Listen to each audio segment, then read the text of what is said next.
This is Boris. He's Eastern European. He likes bears.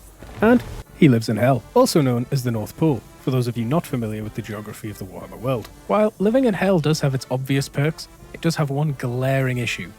Chaos. Tired of all the defecating, fornicating, anger issues, and whatever this guy does, he has taken it upon himself to clean up the neighbourhood. One of the first things we have to do on our list is to recruit this local homeless man, Fyodor Gradidem. I'm gonna call him Vlad. We open our diplomacy to find our only friend is a Glaswegian mechanic. So we join his fight to really cement a bond that will be everlasting. We charge into our first battle, about to teach these corn demons it doesn't matter how angry you are, it won't stop a bear from eating your face. These dogs are the first to learn what it's like to be hit by a 12,000-pound polar bear, as most of them are instantly turned into a red paste. Boris deciding to adopt an interesting strategy of looking the wrong way while the enemy creeps up on you and smacks you in the back of the head, which seems to work surprisingly well. Our armoured Cossars using the tried and tested method of indiscriminately firing into a large crowd with no regard for the fact they're hitting Boris just as much as they are the enemy. While reaching around, we pound these demons from behind. These bloodletters made the mistake of LARPing as road traffic victims. With a combination of all these historically accurate military tactics, the demons in the army made the decision that melting is preferable to becoming bear poop. Boris aura farming again, pulling the "you have already died, no luck" kill on the enemy lord. With the first battle over, we set up shop in the Tower of Torment, ready to bring the Chaos Wastes into our new HOA. Dear lord, how is Boris still alive? Anyway, I thought I'd check in with our new neighbours. This bird fellow was having a bit of trouble with some rowdy hooligans. I offered to help so that he would like us, and to make some good first impressions. I'm 100% sure this won't come back and be problems for me later. We get a message from our Glaswegian mechanic wanting to sell us some shiny rocks and alcohol. Now what kind of Eastern European man would I be if I refused? Our army headed north, and on the way we discovered the most annoying sound in the world. We were then hit with a political conundrum, where I have to choose between my daughter and a bunch of definitely innocent priests. So I decided to support them both. I love my mother. Thank you for that announcement, Boris. Could win this, but I refuse to fight a siege battle when an auto-resolve is available. We take it and leave immediately before my ears start to bleed. We finally discover Archaon the Ever-Chosen, on his way to ruin our settlements. But do not fear, we're going to pull the old switcheroo on him. On the way, we claim ownership of the Burning Monolith. It's at this time I recruited a second lord, and once again, I cannot pronounce his name, so I called him Ivan. We feed one of Archaon's lords to our bears. Archaon shows his appreciation for that by tormenting the Tower of Torment. As mentioned earlier, we pulled the old switcheroo on the Edge King himself, taking his dark fortress completely undefended. It's time to introduce ourselves to our new neighbours, and what the hell is that? Anyway, after a little recovery time to gather ourselves and get over his appearance, we see that he's having some trouble, so we offer our help in the form of some moral support. Archaon himself comes hunting for us, and I have a panic attack when he vanishes completely. With his ambush failing, and my blood pressure coming down from dangerous levels, we put on our big boy pants and confront Mr. Apocalypse. This battle begins how all great battles in history do. Polar bear to the face. After Ivan has been caught going through the prescription meds drawer, his contribution to the battle was to deliver crucial information. Our foes have cast this spell! At this level of tactical insight, our forces gained the upper hand and our enemies began to rout. We did still have one glaring three-eyed problem. Oh my god, that guy's head just went flying.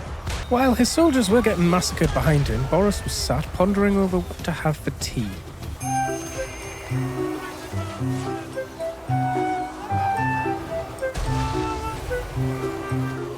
After being rudely interrupted by Archaon's incessant screaming, Boris wandered over, whacked him on the head, and ended the battle. Back to the campaign map, and my previous decisions are coming back to bite me. It's a siege battle, it went terribly, and we lost the most annoying settlement in the game. Things go from bad to worse as this guy declares war on us. Seriously, is his face even allowed? Not all doom and gloom, our one and only friend, the Glaswegian mechanic, offers to give us some money to wander through our lands. Without Big Daddy Archaon to protect him, Cole begs us not to turn him into bear excrement. We say no because our bears want him inside of them. Right at the moment things are starting to look up, Eastmen arrive. Because of course they do. And with my finances being that of an average Warhammer model collector, I have to start doing something about it. There it is. The apocalypse has been halted and all is good in the world once again. Oh, for God's sake. After this, to cheer myself up, I massacred a bunch of homeless Vikings and some goat people. As I wasn't much of a fan of being spit roasted by Daniel the Demon and this thing, sold the Withering Fortress to the Maggot Man to get him off our back for a little while. Oh no. Our one and only friend, Malachi, the Glaswegian mechanic, has fallen. We are truly alone up here now. One of the reasons I decided to choose this campaign was that there's no rats in the North Pole, but somehow they've managed to plant a doomsphere in my settlement. I may be starting to realise I can't get away from the Skaven, and it hurts. Once again, we reclaim the most peaceful place in the world. As my ears were still rattling and I was enraged by the discovery of polar rats, I released all of my pent-up frustration on Daniel. Finally, we unlocked the most important technology for us at the moment. Hardened by winter. Our armies can now wander the Chaos Wastes without turning into disintegrated Tzeentch sludge. After suffering for long enough, I think it's about time we went on the offensive. So, in very quick succession, we took the Crystal Spires, the Port of Secrets, the Tower of Flies, Volcano's Heart, and the Forest of Decay. At some point during all of this excitement, I took Daniel's last settlement, putting an end to yet another inconsiderate neighbour. Finally, after I'd calmed down from my rampage, I realised something. I need some friends. So, I hired another homeless man to find me some. It seemed Arbol heard I was looking for new friends and wanted to help out the only way he knows how. Finally, reunited with Kata and my daughter. Together, we can start to build a bright future for Kislev and mankind. And she's dead. Seriously, the timing in this game, what the f***? I also met the local religious alcoholic nutjob, so that's something, I guess. I decided south was depressing enough, east smelt like a sumo wrestler's thong, and there was an angry man trying to give me a struggle snuggle. Maybe I'll find a friend to the west. I will kill you. Well, that's a great start, but he didn't stink and wasn't actively trying to murder me, so I gave him some money to go away and not talk to me again. After coming to the conclusion that the movie Frozen is not an effective means of governance, Daddy Boris came home and told Elsa to pack it in, I'm in charge now, you're confederating. Just like every other Disney princess, Catherine came back from the dead again. We take the fight to the challenges of Khorne. It's a decisive auto-resolve, but I need to blow off some steam right now. As always, polar bear beats dog every time. The dogs on the right-hand side have it worse as they're shot before getting the full polar bear treatment. Vlad is coming up in the world as he's recently found himself a bear to ride, although he does have some difficulty controlling it. My armoured Kossars do get sent a little bit flying by some spiky Crash Bandicoots. Vlad and his new bear join the fun, getting very much stuck in. It doesn't take long of being constantly bombarded by Kossars for the enemy to break down and disintegrate. Just a beautiful bear charge to finish up and break the army's line. So at some point it looks like Vlad's bear appears to have gotten sick of him and kicked him off. But like every great mount, he carries on chasing chaos down to the last moment. In what Chaos Waste Tzeentch horse crap world is that a close victory? This is definitely rigged. Well, after one hell of a beating, Arbol, the undefeated, has come along himself. Let's put that name to the test, shall we? And this isn't an ideal start. I was too busy putting my army in place to notice Boris just tanking fireballs to the face. I will admit I was a little bit worried about these Chaos Knights, but as it turns out, they have a weakness. Bears. Oh God, imagine being at the back of this and just staring at your buddy's arse all day long. There's got to be more efficient modes of transport. These cannons really were becoming a bit of a problem. However, nothing a pack of bears can't fix. Boris did get into a bit of a duel with Arbol and it wasn't looking too good, so I pulled him back only for him to get another cannonball to the side of the head. After seeing Boris run off, Vlad thought it was about time that he would defeat the undefeated. As the battle wore on, it became clear that my ranged units were carrying the victory, peppering their monsters from a distance. But I carried on with the winning strategy and turned Arbol into a porcupine. However, with my brilliant filming, he actually died off camera. I suppose you'll just have to trust me on this one. We then put so many arrows into this cannon, it farted fire, did a backflip, and died. And after taking out the Cyclops Uber, the battle was all but over. Time to chase them down and finish them off. I will say, this was a hard fight on the bears. This unit lost all but one rider and one mount, but it did survive, which is the important thing. As all this is going on, the sexual predators to our west declare war on us and take one of our settlements. I really miss our dwarven ally, so to cope with this, I decided to make friends with another short Scottish man by selling him one of our settlements. Sure enough. In the same turn, I sell another settlement, but instead of using it to make friends, I use it as a way to avoid being pounded by a dark elf. I go on a little bit of a rampage, and I take 2 out of 3 of Arbel's last settlements. I decided to gift one of them to the Chaos Dwarves, thinking that it would create a barrier and they would be able to go on and finish them off, hopefully leaving it so I don't have to think about Arbel anymore. With the rampage over, I get a message from Arbel, who has finally realised he can't beat bears and now wants peace. Oh, Carl. I'm very much regretting my defensive alliance with the Empire. It's about time Katerin pulled herself together and retook Kislev from the obese squatters that have started living there. Oh, this isn't good. This isn't good at all. We find some lovely kitty cats who want to give us some money for a trade agreement. We discover another short Scottish man who wants to be our friend. Sure enough. I decide it's finally time to push back against the ogres and retake our lands. So this was a siege battle that I fought, but given that my main tactic involved was throwing so many bodies at them they died from getting tired, I don't really feel like it's worth showing. As you can see, we lost 1,275. That's a pretty Pyrrhic victory. And we did lose a few units as well. But those kitty cats we made friends with, well, they're dead. Not so unexpectedly, the Great Orthodoxy have realised that a drunk religious nutjob is probably not the best leader to have. So they've decided to join us instead. Well, we're battered, bruised, and on our last legs, but so are the ogres. I think it's time we push the attack before they manage to regroup and hit us again hard.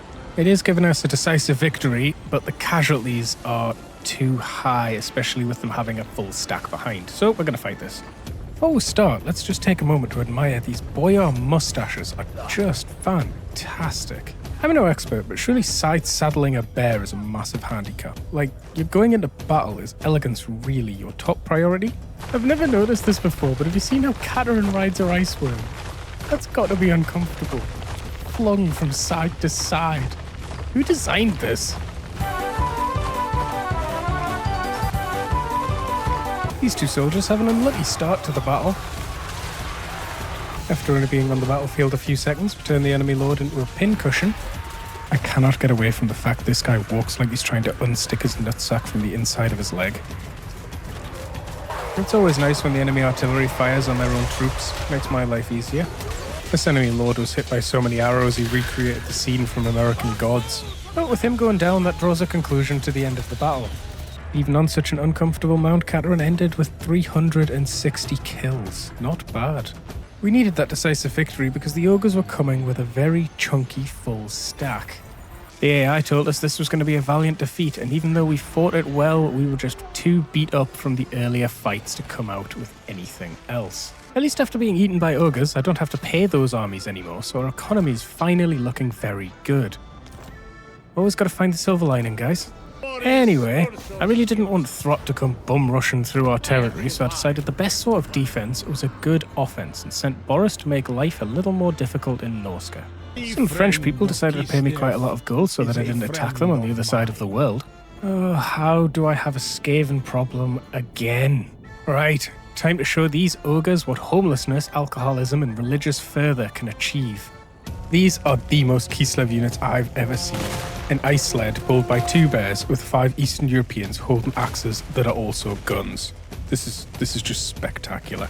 And my ice switch is incredibly ineffective against ogres, except for that guy. This must just be terrifying for the ice witch, just being chased by an entire army of obese men. I'm gonna get charged in the back against their lead belchers. I really don't want them going off in my face. Fantasy Russians doing drive-bys with bears will never not be hilarious.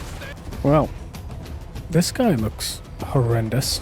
These have the same BMI as a double-decker bus. How the hell are they the same speed as my cavalry? There's Gustalton in the mix, going 1v1 against a giant. Should really just get the polar bear to just fight him in the ground. As usual, to deal with the boss, we just keep firing arrows until there's more arrows than boss. Gestalten charging into 1v1 this thing may seem like a bad idea, but you've got to remember, he's probably very drunk. This is all that's left of my cavalry. I also made an incredibly costly mistake while focusing on rescuing my cavalry and holding onto the front lines. I didn't realise that my ice witch was actually being turned into mashed potato. And she died. Well, anyway, by the time I realised this, it was too late, but we had already won the battle, so we move on. After this, Boris finds Throt's army, and with his army of early game Kossars and bear riders, we get a heroic victory. Well, I'll definitely take that. With that heroism done, it gives us access to the Golden Knight, a powerful hero to add to our army. It's also not as golden as the name may Boris suggest. Ursus. As it turns out, Arbol the Defeated was not quite as defeated as once thought. Those Chaos Dwarfs had one job. One job. Oh my god, Yes, found indeed. Skaven again. Nope, auto resolve. Go away. After rebuilding and getting stronger armies, it's about time we hit the ogres hard and fast.